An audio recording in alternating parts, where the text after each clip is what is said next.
primeira grande lição que a gente pode aprender com a igreja de Pérgamo é que a igreja precisa ser intolerante aos falsos ensinos. Os versos 14 e 15 deixam isso claro para nós. No entanto, tenho contra você algumas coisas. Você tem aí pessoas que se apegam aos ensinos de Balaão, que ensinou Balaque a armar ciladas contra os israelitas, induzindo-os a comer alimentos sacrificados a ídolos e a praticar imoralidade sexual. De igual modo, você tem também os que se apegam aos ensinos dos nicolaítas. Irmãos, olhem para mim. Uma batalha muito grande, muito séria tem sido travada neste tempo dentro da igreja contemporânea, que é a batalha da verdade contra a mentira, da sã doutrina contra a heresia. Está acontecendo. A irmã falou sobre isso aqui no seu belo discurso, da importância de nós conservarmos a sã doutrina para a saúde espiritual da igreja do Senhor. O mundanismo, irmãos, entrou na igreja de Pérgamo pela porta da heresia. E uma igreja só resiste aos falsos ensinos quando ela é bem doutrinada. Só uma igreja bem doutrinada resiste e suporta os ventos de doutrina que têm soprado em nossos arraiais. Mas este é justamente um dos maiores problemas da igreja atual, da igreja contemporânea. A igreja contemporânea, irmãos, não gosta de estudar. Eu louvo a Deus pela vida dos irmãos, porque eu conheço o pastor Luiz há muito tempo. A irmã fez menção ao pastor aqui da sua seriedade, do seu compromisso com a verdade. E é verdade mesmo.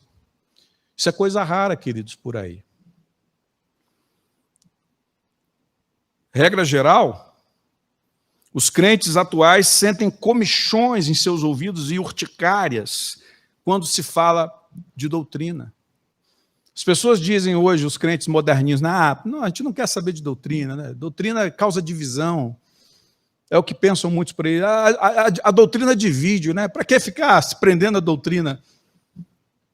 Hoje o que importa é a liturgia, né? É o culto alegre, é o culto espontâneo, é o carisma, né? Os dons dentro da igreja. A doutrina não entra na questão da doutrina, porque a doutrina acaba dividindo as pessoas e a gente não quer divisão, mas na verdade é um argumento falacioso. É justamente a doutrina que vai sustentar a igreja e mantê-la de pé até o final. Louvado seja Deus por isso.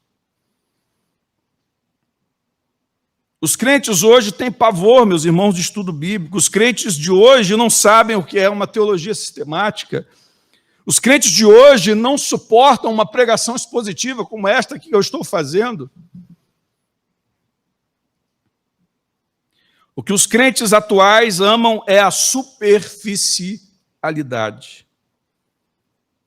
O que os crentes contemporâneos mais amam, meus irmãos, é o emocionalismo raso, barato, cultos manipulativos, louvores em que o ministro de louvor fica falando e pregando ao mesmo tempo, e em que o salão mantém suas luzes apagadas, para que as pessoas fiquem mais suscetíveis à manipulação, e aquele som ambiente em que as pessoas ouvem aquelas ministrações emocionais e começam a chorar, e começam a urrar e a rolar no chão. É isso que as pessoas estão procurando. Os que os crentes contemporâneos mais amam, meus irmãos, hoje em dia, é palestra motivacional. Os irmãos podem ver que os pastores entre aspas, mais famosos das redes sociais são palestrantes motivacionais, são comediantes. Hoje o pastor mais famoso no Brasil é um comediante, ele vai para fazer o povo rir nas igrejas. E é disso que o povo gosta. Você ouve o cara falando, você não vê um segundo de doutrina. É só piada, é só anedota, é só graça, para entreter o povo, distrair o povo, e o povo sai daí feliz da vida. Doutrina zero. O O que os crentes contemporâneos mais amam é a teologia coaching. É aquele tipo de palestra que você chega lá para ouvir, arrasado, destruído, e sai de lá se achando o rei da cocada preta. Porque o cara infla o seu ego. Você nasceu para vencer. Você não merece essa dor. 3 passos para a sua vitória. 5 passos para o seu sucesso profissional. 10 regras para você enriquecer. Está acontecendo, irmãos. Está acontecendo. A grande maioria dos crentes hoje, ao escolher uma igreja para congregar, primeiro avalia se a igreja é grande, se a igreja é famosa, se ela tem site na internet, se ela tem página no YouTube, se a igreja é rica,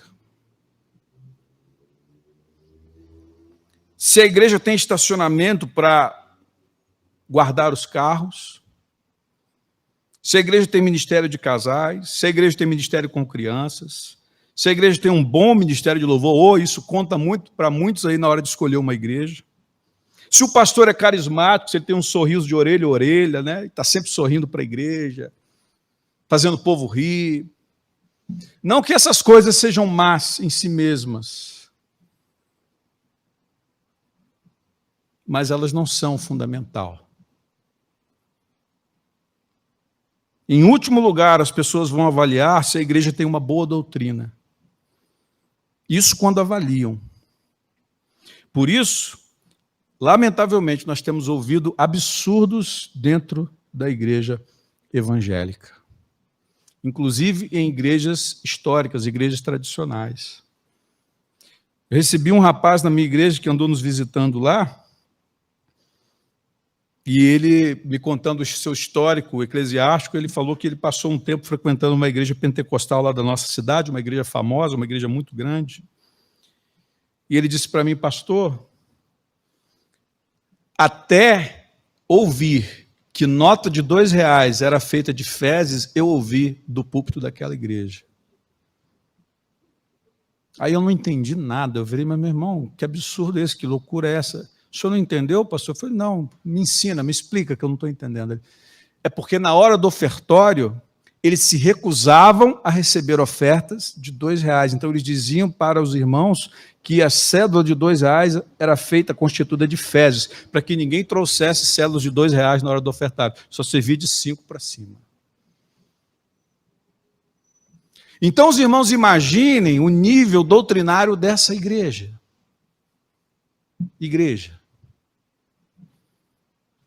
Então, meus irmãos, a primeira grande lição que nos salta aos olhos aqui é que a igreja ela precisa ser intolerante aos falsos ensinos. Temos que fechar as portas, sim.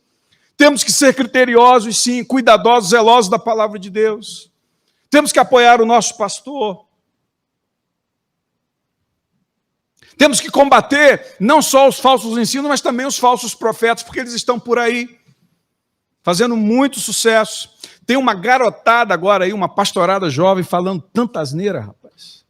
Os irmãos devem estar sabendo, né? Os pastores, talvez os irmãos também. Eu não vou citar nomes por uma questão de ética, mas tem um rapazinho aí que se diz pastor, que ele disse que ele possui a mesma dignidade de Cristo.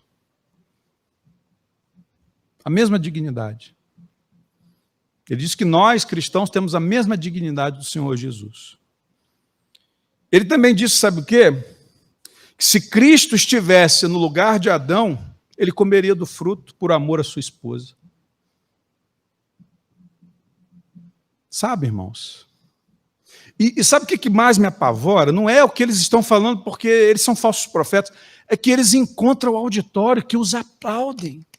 Eles falam essas frases absurdas e as pessoas estão aplaudindo, estão dando glória a Deus. Irmãos, o que é isso?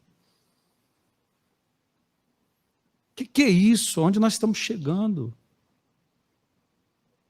Um outrozinho disse que você é o centro do coração de Jesus. Nós não somos o centro do coração de Jesus. próprio Senhor Jesus Cristo, ele disse que a fome dele era fazer a vontade do Pai. O centro do coração de Jesus é agradar o Pai, é cumprir a missão que o Pai o encarregou de cumprir. É o evangelho humanista, né, que coloca o homem no centro, no altar. Querer levar a nossa posição, irmãos, está errado. Tem um outro famoso coaching por aí dizendo que Deus ele tem o lápis, escreve a nossa história com lápis, mas ele nos dá a borracha da decisão.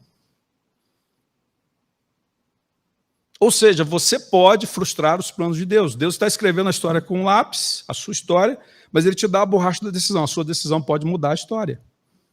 Isso é heresia. Então, meus irmãos, a igreja precisa ser intolerante, implacável aos falsos ensinos. É a primeira grande lição.